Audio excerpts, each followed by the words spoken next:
Hi welcome to hidden explorer. இன்னைக்கு நம்ம இந்த வீடியோவில் என்ன பார்க்க போறோம்னா, இப்போ நம்ம வாழ்ற பூமி வேற கிரகத்தோட அப்படியே போய் மோதிருச்சுன்னா, அதாவது 2 பிளானட் சேர்ந்து கொலைட் ஆச்சுன்னா என்ன நடக்கும்னு சொல்லி நம்ம இந்த வீடியோவில் ஃபுல்லாக பார்க்கலாம். அதுக்கு முன்னாடி இன்னும் நம்ம சேனலை நீங்கள் சப்ஸ்கிரைப் பண்ணலாம், கீழே இருக்க சப்ஸ்கிரைப் பட்டனை கிளிக் பண்ணிருங்க, அப்படியே அந்த பெல் பட்டனையும் கிளிக் பண்ணிருங்க. இப்போ வாங்க வீடியோக்குள்ள போகலாம்.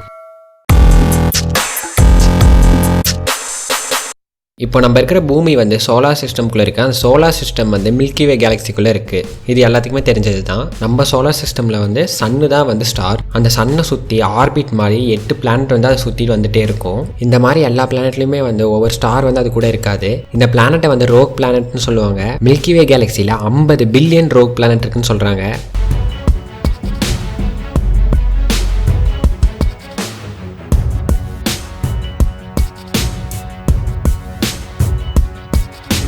$4.5 பில்லியன் இயர்ஸ்க்கு முன்னாடி நம்ம பூமி ஒரு ரோக் பிளானட் மோதிச்சு. அந்த ரோக் பிளானட்டோட சைஸ் மார்ஸோட சைஸ் அளவுக்கு இருக்கும். நம்ம பூமி கம்பேர் பண்ணும்போது அப்போ ரோக் பிளானட்டோட சைஸ் ரொம்ப சின்னதாக தான் இருந்துச்சு.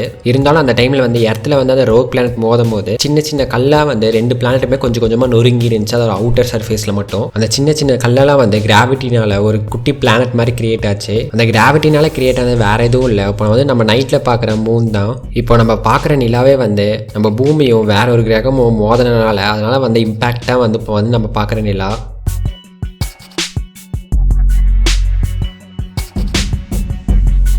இதுவே பூமியை விட 3 மடங்கு பெருசாக இருக்கிற ரோக் பிளானட் நம்ம பூமியை தாக்கினா என்ன நடக்கணும் இப்போ பார்க்கலாம். இந்த மோதல் ரொம்ப சீக்கிரமாக நடந்து முடிஞ்சிடாது. இந்த 2 பிளானட்டுமே கொலைட் ஆகிறதுலேருந்து ஒரு வாரம் முன்னாடிலேருந்து என்ன நடக்குதுன்னு பார்க்கலாம். நம்ம வானத்தை பார்த்தா ஏதோ ஒன்று நம்ம நெருங்கி வர்ற மாதிரி ஒரு பிளானட் தெரிஞ்சுட்டே இருக்கும். இன்னொரு கிரகம் நம்ம பூமியை 11 km/s ஸ்பீடில் நெருங்கி வந்துட்டே இருக்கும். இவ்வளோ ஸ்பீடாக வந்தாலும் நமக்கு உடனே வானத்தை பார்த்தா தெரியாது. அது ஏன்னு பார்த்தீங்கன்னா நம்ம பூமிக்கும் அந்த இன்னொரு கிரகத்துக்கான டிஸ்டன்ஸ் ரொம்ப தூரமாக இருக்கும். அது நெருங்கி வர்றதுக்கு ரொம்ப டைம் ஆகும். அந்த டிஸ்டன்ஸ் கடக்கிறதுக்கு ரொம்ப டைம் ஆகும். இதுவே அப்படியே கொஞ்ச நாள் போயிட்டே இருந்துச்சுன்னா இது ஒரு நிலா சைஸுக்கு பெருசாக தெரியும் வானத்திலேருந்து பார்த்தா.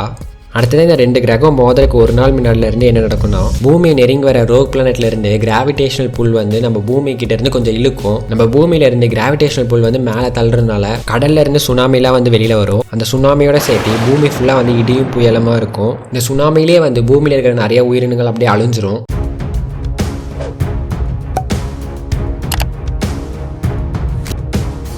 அடுத்ததாக 2 கிரகமும் மோதலுக்கு 2 நிமிஷம் முன்னாடி 2 பிளானட்டுமே சேர்ந்து கிராவிடேஷனல் புல்னால 2 பிளானட்டுமே அப்படியே பக்கம் அப்படியே வந்துக்கும். எர்த்தோட அட்மாஸ்பியரும் இன்னொரு கிரகத்தோட அட்மாஸ்பியரும் ரெண்டுமே சேர்ந்து ஒரே இடத்துல அப்படியே வந்துடும். இந்த மாதிரி 2 பிளானட்டோட அட்மாஸ்பியரும் ஒரே இடத்துல சேரும் போது அந்த இடத்துல ரொம்ப ஹீட் ஆயிரும். அது மட்டும் இல்லாமல் அந்த இடத்துல வெளிச்சம் ரொம்ப அதிகமாக ஃபார்ம் ஆகும். இதில் ஃபார்ம் ஆகிற ஹீட் நம்ம பூமியில் இருக்கிற நிலத்தில் இருக்கிற எல்லா பொருளையுமே அப்படியே வெடிக்க வச்சிரும்.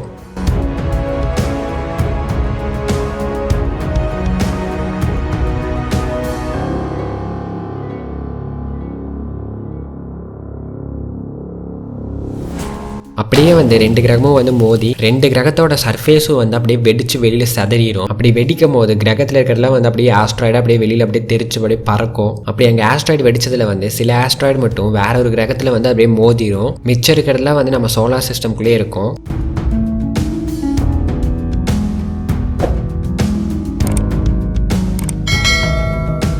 கடைசியாக எர்த்துங்கிற பிளானட் இந்த யூனிவர்ஸில் இல்லாமே போயிடும். இந்த வீடியோவில் எர்த்தும் வேற ஒரு பிளானட் மோதிச்சுன்னா என்ன நடக்கும்னு சொல்லி பார்த்தோம். இந்த வீடியோ உங்களுக்கு பிடிச்சிருந்துச்சுன்னா கீழே தம்ஸ் அப் பட்டனை கிளிக் பண்ணிடுங்க, அப்படியே சப்ஸ்கிரைப் பட்டனை கிளிக் பண்ணிடுங்க. நம்ம நெக்ஸ்ட் வீடியோவில் பார்க்கலாம். பாய்.